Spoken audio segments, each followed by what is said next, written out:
The average human life is about 29,000 days. Sounds like a lot until you realize you've already used up a third of them, maybe half, maybe more. And what do you have to show for it, if you're honest, really honest? You've spent most of those days in neutral, not moving backward, not moving forward, just existing, going through motions, following routines, living the same year on repeat and calling it a life. You wake up, go to work, come home, watch television, go to sleep, repeat, repeat, repeat. Meanwhile, your dreams collect dust. Your ideas stay ideas. Your potential stays potential. And you keep telling yourself that this is just temporary, that you're building towards something, that your real life starts soon, but it doesn't. This is your real life, right now, today, this moment, and you're wasting it. You're trading irreplaceable time for comfortable routines. You're choosing the known over the possible. You're settling for existence when you could be living. You have less time than you think, right now, at this very moment. Your most valuable resource is draining away. Not your money, not your energy, your time. And here's what nobody wants to admit. Most people will reach the end of their lives having never truly started living. They'll have a resume full of jobs they tolerated, relationships they maintained out of habit, and dreams they kept locked in a drawer marked someday. That someday never comes, it never has, it never will. The average person spends more time planning a 2-week vacation than they spend planning their entire life. Think about that, 2 weeks. Get a spreadsheet, research, budgets, and detailed itineraries, 70 or 80 years. That gets a vague hope that things will somehow work out. This isn't a motivational platitude, this is a statistical fact. Studies show that 92% of people never achieve the goals they set for themselves. Not because they lack ability, not because they lack resources, because they lack the one thing that separates success from failure: immediate, decisive action. You know what the most dangerous words in the human language are? I'll do it tomorrow. Those 4 words have destroyed more dreams than failure ever could, because failure at least means you tried. Tomorrow means you're still negotiating with yourself. You're still making deals. You're still waiting for conditions to be perfect. And while you wait, life is passing you by at 86.4 seconds per day. Let me tell you something that happened at every hospital in every country for the past 100 years. Researchers interviewed thousands of elderly patients in their final days. They asked them one question: what do you regret most? Do you know what they said? Not a single person regretted the things they did. Not the risks they took, not the businesses they started that failed, not the relationships that didn't work out, not the moves they made that seemed crazy at the time. What did they regret? The things they didn't do, the chances they didn't take, the words they didn't say, the dreams they didn't pursue. One man, a retired accountant who spent 43 years in a job he despised, said something that should shake you to your core. He said, "I always wanted to teach. I wanted to make a difference in young people's lives.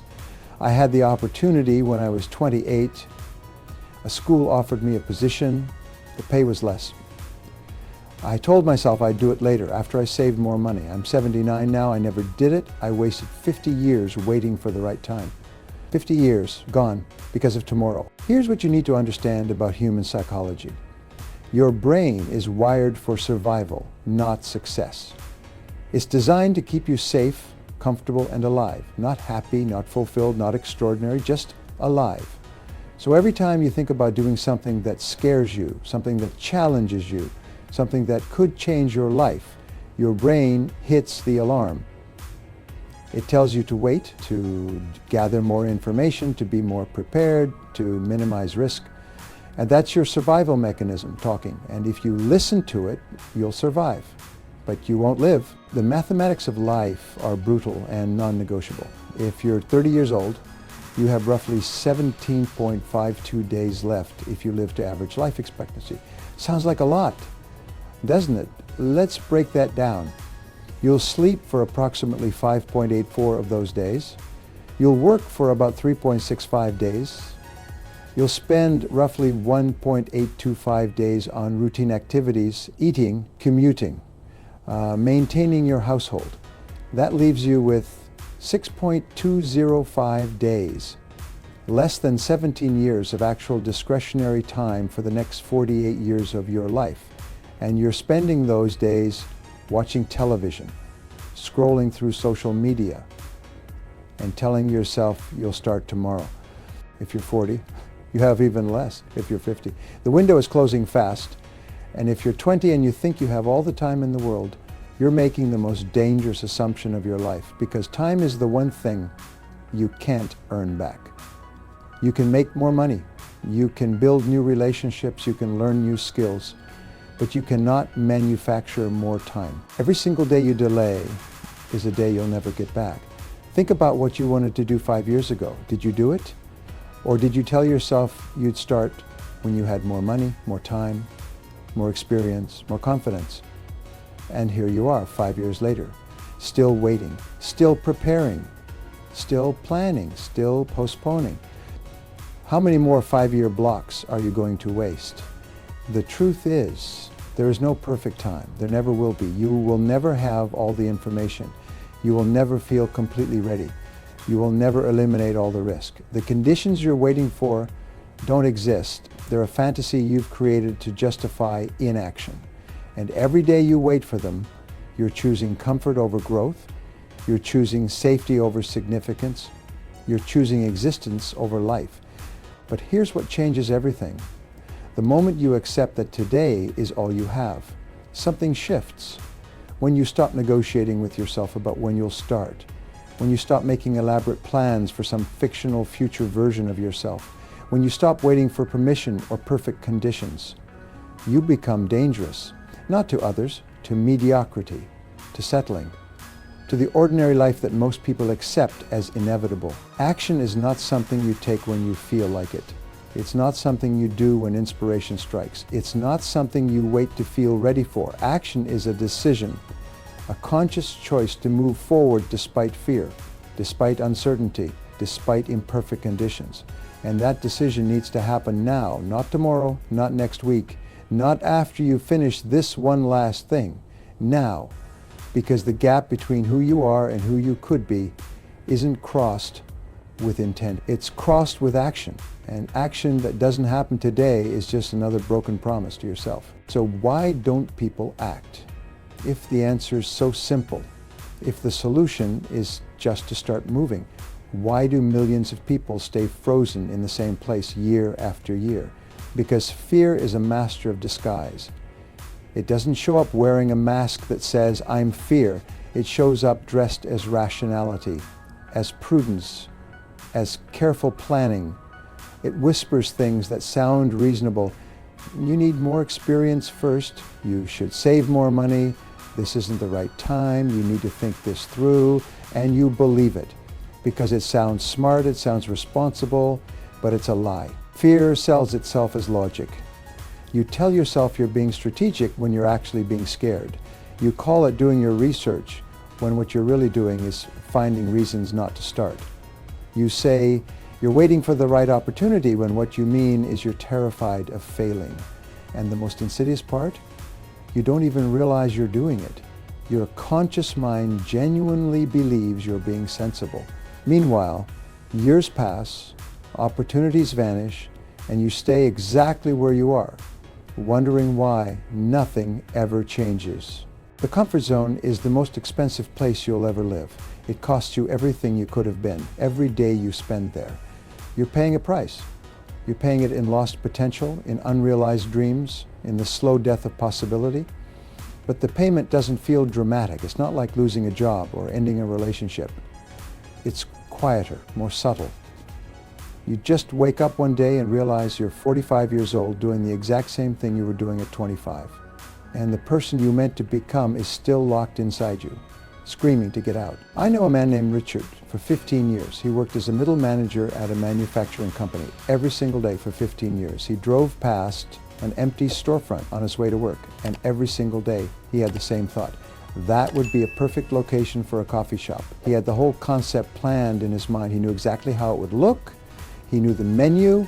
He knew the atmosphere he wanted to create. He even had a name picked out, but he never did anything about it. Why?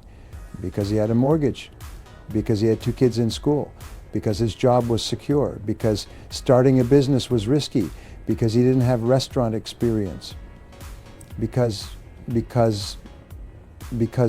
then one morning, Richard's company announced layoffs. 15 years of loyalty meant nothing. He was gone in 30 days. At 52 years old, he found himself unemployed, scared and angry. But something else happened too. Sitting in his kitchen the day after he got the news, he realized something that changed everything. All those reasons he'd been holding on to for 15 years, all that security he'd been protecting, it was an illusion. It was never real. He'd sacrificed what he truly wanted for safety that didn't exist. Richard made a decision that day. He used his severance package, took out a small business loan, and opened that coffee shop not in 6 months, not when conditions were perfect, within 90 days. He worked 18-hour days. He made mistakes. He learned on the fly. He faced challenges he'd never anticipated. And you know what happened? 3 years later, he opened his second location. 5 years later, he had 4 shops today. At 61 years old, he employs 37 people and makes more in a month than he used to make in a year. But here's what he told me that matters most.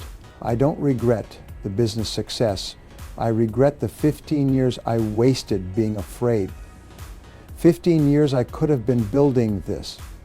15 years I could have been alive instead of just existing. That's the compound effect of delay. You think you're just postponing something for a little while. You think 1 more year won't matter. But delay compounds, just like interest. 1 year becomes 2, 2 becomes 5, 5 becomes 15. And each year you wait, the psychological barrier gets higher, the fear gets stronger, the excuses get more elaborate. The gap between where you are and where you want to be becomes a canyon you can no longer see across. Now here's the mathematics nobody talks about. Let's say you want to start a business. If you start today and work on it consistently for 5 years, you'll have 5 years of experience, 5 years of learning, 5 years of growth, and 5 years of results. If you wait 5 years to start, you'll have exactly 0. But it's worse than that, because in those 5 years you waited, your competitor who started today is now 5 years ahead. They've made the mistakes, they've built the relationships, they've established the reputation, they've captured the market share. You're not just behind, you're competing against someone who used the time you wasted. And this applies to everything. Want to get in shape? Every day you delay is another day your health deteriorates. Want to learn a new skill? Every day you postpone is another day that skill could have been working for you. Want to improve your relationships? Every day you avoid difficult conversations is another day those relationships grow more distant.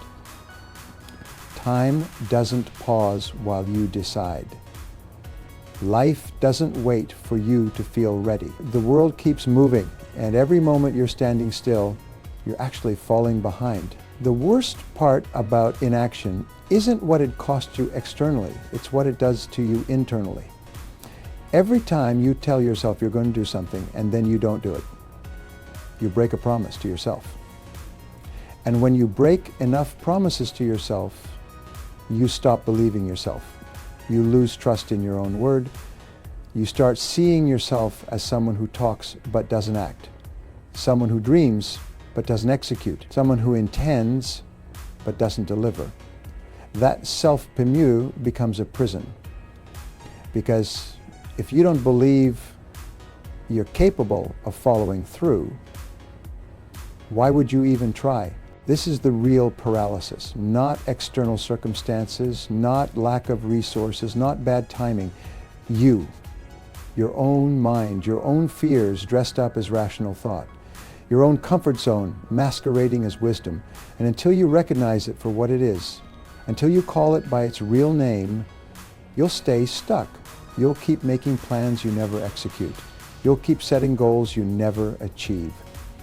You'll keep waiting for a version of ready that will never arrive. So how do you break free? How do you override years of conditioning, fear, and hesitation? You need a formula, not a theory, not a concept.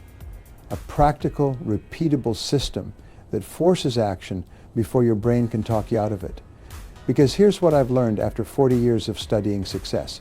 You cannot think your way into action. You have to act your way into new thinking. First principle, the 5-second rule. When you have an impulse to act on a goal, you have exactly 5 seconds to move before your brain kills it. 5 seconds, that's the window. 1, 2, 3, 4, 5. If you don't physically move within that window, your mind will step in with a reason, an excuse, a justification for why you should wait. This isn't motivational theory, this is neuroscience. Your prefrontal cortex, the part of your brain responsible for decision making, needs time to build a case against action. Don't give it that time. Let me show you how this works in practice. You wake up and your alarm goes off. You have 5 seconds. Count backwards. 5, 4, 3, 2, 1. Then move. Throw off the covers. Put your feet on the floor. Stand up. Don't negotiate. Don't think about how tired you are. Don't calculate how much sleep you got. Just move. Because if you lie there thinking about it, you'll hit snooze. You know you will. You've done it 1,000 times. But if you move within 5 seconds, you override that pattern. The same principle applies to everything. You think about calling that potential client. 5, 4, 3, 2, 1. Pick up the phone.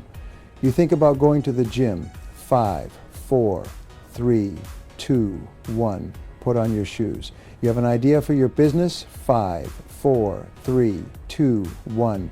Open your laptop and write it down. The action doesn't have to be big, it just has to be immediate. Because small immediate action beats large delayed action every single time. Second principle, micro commitments. Most people fail because they try to change everything at once. They wake up on Monday morning and decide they're going to work out 2 hours a day, eat perfectly, start a business, learn a language, and transform their entire life. By Wednesday, they're back to their old habits, feeling like a failure. This is not a character flaw, this is a strategy problem.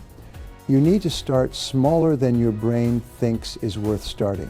Ridiculously small. If you want to write a book, don't commit to writing for 2 hours a day. Commit to writing 100 words. That's it. 100 words takes 7 minutes. Your brain can't argue with 7 minutes. It can't tell you that you don't have time. It can't build a case for why you should wait until you're more inspired. It's just 7 minutes and 100 words. But here's the magic. Once you start, you usually don't stop at 100 words. Because the hardest part isn't doing the work. The hardest part is starting. Once you're in motion, you tend to stay in motion. Newton figured this out 300 years ago. An object at rest stays at rest. An object in motion stays in motion. You are that object. The micro commitment gets you moving. Momentum keeps you going. Let me tell you about Laura. She worked as an accountant, spent 10 hours a day analyzing other people's numbers, but for 12 years. She had a story in her head, a novel she wanted to write. She'd start and stop, start and stop. She'd get motivated, write for 3 days, then life would get busy and she'd abandon it. 12 years of this cycle. The story was still in her head. The book was still unwritten. She was 41 years old and convinced she'd never be a writer. Then she changed her approach. She stopped trying to write for hours at a time. She made one commitment, 15 minutes every single morning before work. Not an hour, not when she felt inspired. 15 minutes. Every day, no exceptions. She set her alarm 15 minutes earlier. She sat down with her coffee. She wrote. Some days it was garbage. Some days it was good. She didn't judge it. She just showed up. After 30 days, she had written nearly 8,000 words. After 90 days, she had written 25,000 words, and the 15-minute habit felt automatic. After 6 months, she'd often write for 45 minutes because she was in flow, but she never required it of herself. The commitment stayed at 15 minutes. 2 years later, she held her published book in her hands, 82,000 words, written 15 minutes at a time. She's now working on her 3rd novel and runs a coaching program teaching others her system, all because she stopped waiting to have 2-hour blocks and started showing up for 15 minutes. Third principle, environmental design. You cannot rely on willpower. Willpower is a finite resource that depletes throughout the day. If your success depends on having strong willpower every single day, you'll fail. Instead, design your environment so that action is easier than inaction. Want to eat healthier? Don't keep junk food in your house. Not because you lack discipline, because discipline is for the grocery store once a week, not for your kitchen 17 times a day. Want to work out in the morning? Sleep in your workout clothes. Put your shoes next to your bed. Make it so easy that your half-awake brain can't find an excuse. Want to read more? Put your phone in another room and put a book on your pillow. Stack the deck in your favor. Remove decisions, remove friction, remove the opportunity for your brain to negotiate.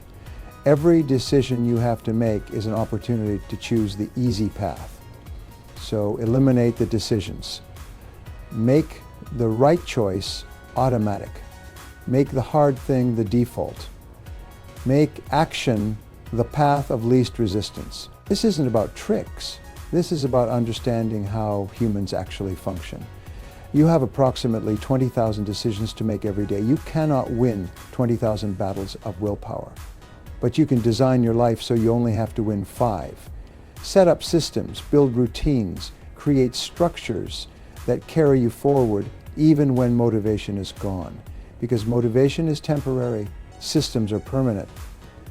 Motivation gets you started, systems keep you going. The formula is simple. 5-second rule to initiate action, micro commitments to make it sustainable, environmental design to make it automatic. Use all 3. Together, they create unstoppable momentum. Now let me give you something concrete. A challenge that will change your life if you actually do it. Not if you think about it, not if you plan to do it. If you do it, 30 days. That's all I'm asking. 30 days of living as if today is all you have. 30 days of forced action.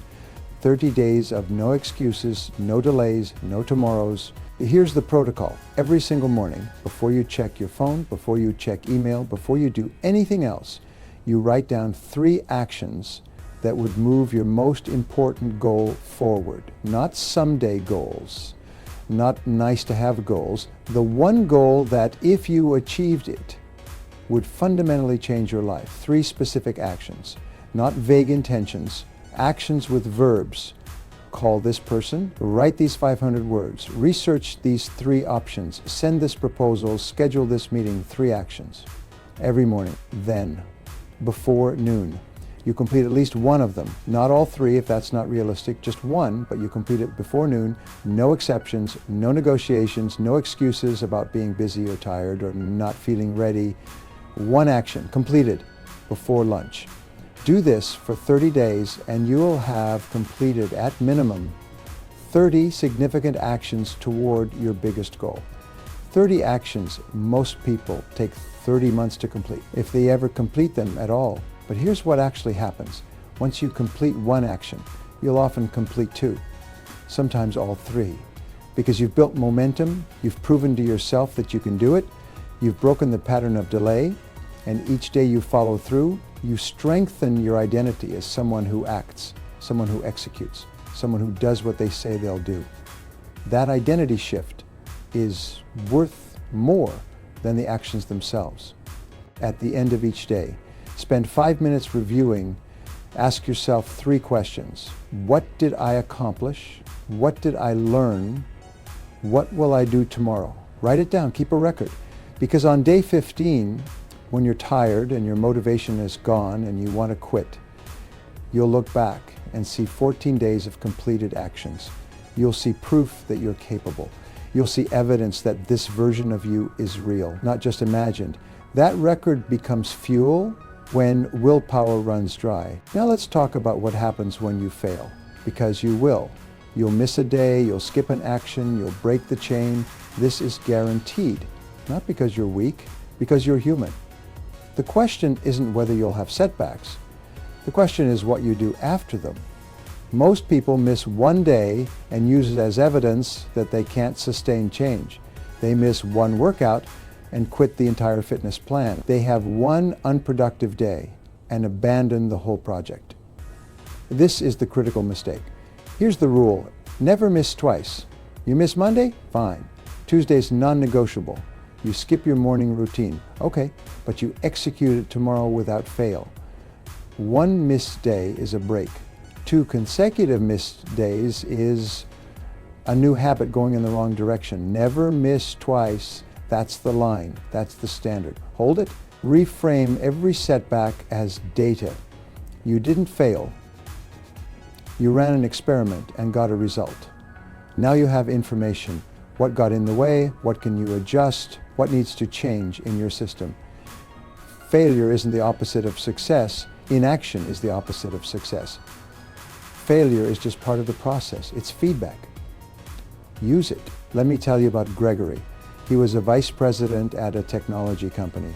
57 years old, 6-figure salary, retirement account, the whole package. But he was miserable. Had been for years. He'd always wanted to teach, to mentor, to work with young people building businesses. But he had obligations, a lifestyle, expectations. He told himself he'd do it after retirement, just 8 more years. Then his doctor told him his blood pressure was dangerously high, stress. The job that was funding his future was destroying his present. Gregory sat in his car after that appointment and asked himself one question. If I died tomorrow, would I be proud of how I spent today? The answer was no. And he realized that if the answer was no today, it would be no tomorrow, and the day after, and the day after that, for the next 8 years, unless something changed. Gregory did something crazy. He gave his notice. 57 years old, he walked away from the salary, from the security, from the retirement plan that was 8 years away. His friends thought he'd lost his mind. His financial advisor told him he was making a catastrophic mistake. His wife was terrified, but Gregory knew something they didn't. He knew that 8 more years of soul-crushing work would kill him faster than financial uncertainty ever could.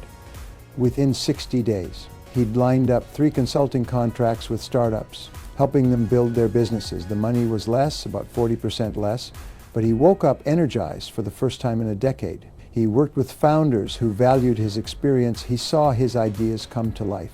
He went home at night feeling useful, not drained. 6 months later, his blood pressure was normal. No medication, just life alignment today, 3 years later. Gregory runs a mentorship program for entrepreneurs. He makes about 70% of what he made before, which is more than enough. But more importantly, he's alive.